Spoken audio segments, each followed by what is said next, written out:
real, why hasn't it been in the news? Well, it has been. Time tried desperately to play it down.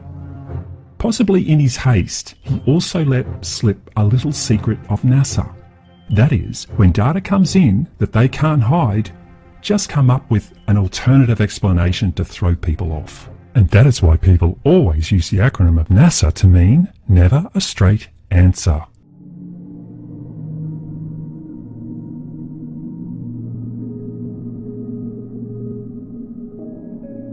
Hi, I'm Jim Green, Director of Planetary Science at NASA.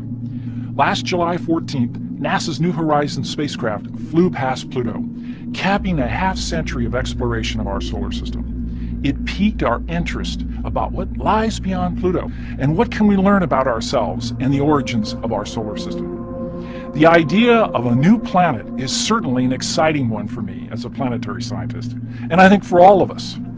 The January 20th paper in the Astronomical Journal is fueling our interest in planetary exploration and stimulating a healthy debate that's part of the scientific process. I couldn't be more pleased about what's happening. You know, it's all about starting the process that could lead to an exciting result. It is not, however, the detection of a new planet. It's too early to say with certainty that there is a so-called Planet X out there. What we're really seeing is an early prediction based on modeling from limited observations. What's exciting is that, like NASA's journey to Mars or New Horizons flyby of Pluto, you will have a front row seat to see how the scientific process unfolds.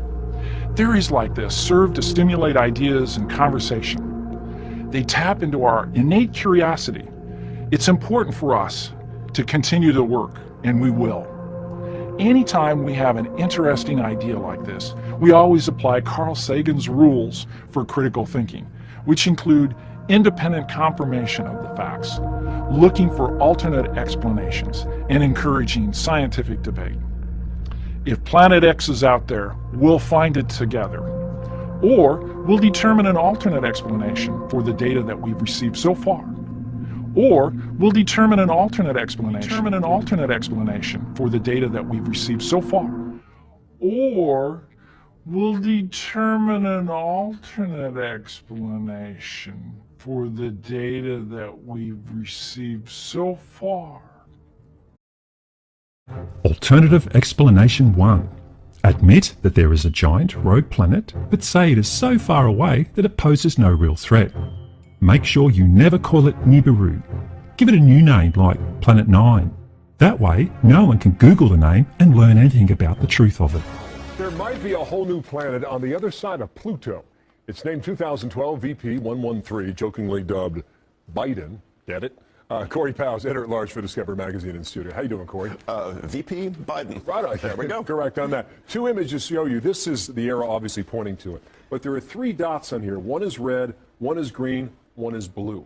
Right. What's significant? So this is the actual discovery image. Basically, two astronomers were looking one little patch of sky very, very far away, looking for exactly this kind of thing. Stars don't move. Planets or anything that's like a planet does. So this is color-coded. This is what they saw on different nights. They're looking for one thing moving. They color-coded it to show that all these stars are staying still. This thing is moving, and the way it's moving... So this is just one... It's one object, color-coded. Is Pluto on this? Pluto's in a whole different part of the sky. So this is way out there. This is way out there. This is more than twice as far away as Pluto. Unbelievable. Why does this matter, Corey? Well, there are two ways you can look at it. I think I look at it first of all as an exploration question. That we know where we are on Earth. We've mapped our planet. Our solar system is still terra incognita. It's full of surprises. This object is something that astronomers said shouldn't even be there. There's a whole other solar system beyond the planets that we know that are full of these things that are sort of planets, sort of comets. Some of them they call dwarf planets. That's what they're calling this one. What we're seeing is we're seeing our neighborhood. We're seeing what's around us. And then the second part, we're seeing where we came from. Mm-hmm. We're seeing where we came from. Mm-hmm.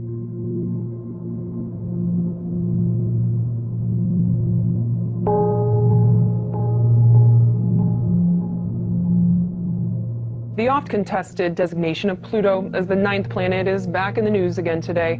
The California Institute of Technology published a study claiming they have discovered a true 9th planet beyond Pluto. For the first time in 170 years, evidence of this 9th planet was found on the far edge of the system. Astronomers at the California Institute of Technology have not directly seen it yet, but they think it's up to 10 times bigger than Earth and 20 times farther away than Neptune. Two scientists at Caltech say they've discovered a 9th planet in the outer corners of our solar system. It's pretty exciting to know it's out there and waiting to be found. 2 years ago, we realized that there was something funny going on in the outer solar system. What these orbits are showing us, they're showing us sort of a gravitational one-way sign towards the existence of an additional body. These researchers say for the last 13 years, a handful of objects have been found by other astronomers, and all of these objects swing in the same direction. That can't happen by chance. We knew something funny was going on. Many may remember Mike Brown for his role in demoting Pluto as a planet about a decade ago. What's the evidence that it's there? So the evidence is that we can look at objects orbiting around our solar system and figure out why their motions are the way they are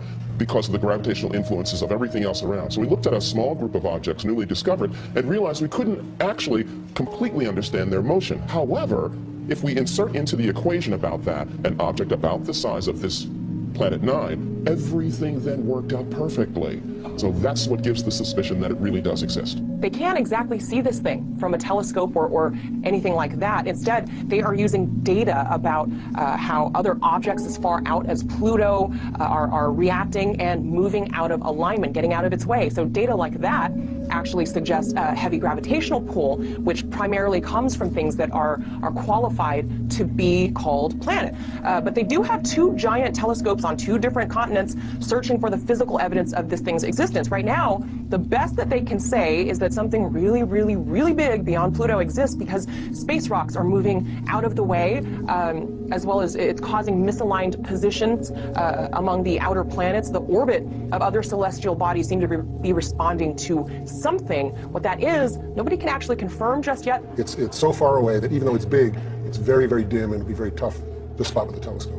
I'm also fascinated at the idea that this planet could be so far out there and still our sun be the mass that is keeping it in the gravitational pull of our solar system. Right, yeah, but no, it's true. That's incredible. And so there was a thought at one point from scientists that when they thought that there was something beyond Pluto, that it might have been all the massive objects floating in the Kuiper Belt, but it's not.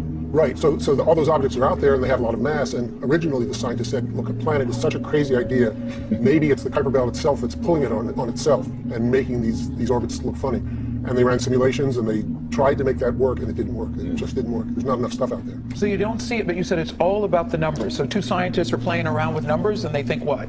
They think, this doesn't add up. Yeah. We need to ask some other folks to take a look at this for us and tell us if we're crazy. And sure enough, that's what they did. The Caltech astronomers looked at the number and said, you know that idea about there being another planet? That's not a crazy idea. It looks like it's really possible. So now what they'll do is they'll let this information out to the rest of the astronomical community to try to help figure out what's going on, to make sure that everything's correct. And now they'll also do the observations. And some have already stepped forward to say they're convinced. Well, yes, they are pretty well convinced now. They need the visual evidence to back it up because, as I said, the numbers don't lie. But the critics of this study say that it's possible that this large body is simply an ancient core of a gas giant that was ejected out to the farthest reaches of the solar system thousands and thousands and thousands of years ago. What does this tell us about our solar system? Well, one thing it tells us is that we don't really understand it as well as we thought we did. And another is that it probably had a very violent beginning. This thing was probably formed much closer in and then flung out, maybe in a close encounter with Jupiter or something. You mentioned that scientists haven't seen it yet because of how far away it is and how dim it is. Is there a way for them to get visual evidence? Yes, so the biggest telescopes in the world can theoretically see this thing if they're looking in exactly the right place. And with the publication of this new paper today, they are now going to start to look in earnest. But Fatigan and Brown are not the first to claim that they've discovered a new major planet beyond Neptune. In fact, the hunt for Planet X has been on for over a century. But every promising claim has ultimately been shut down by scientists. Shut down by scientists. Alternative explanation 2. Create a joke explanation that is so ridiculous that serious people will just dismiss it and ignore further study.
real, why hasn't it been in the news?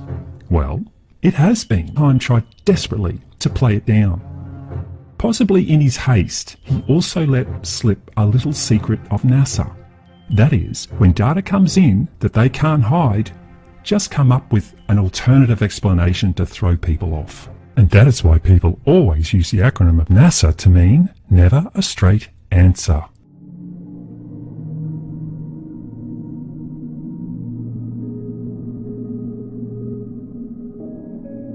Hi, I'm Jim Green, Director of Planetary Science at NASA. Last July 14th, NASA's New Horizons spacecraft flew past Pluto, capping a half-century of exploration of our solar system. It piqued our interest about what lies beyond Pluto and what can we learn about ourselves and the origins of our solar system. The idea of a new planet is certainly an exciting one for me as a planetary scientist, and I think for all of us. The January 20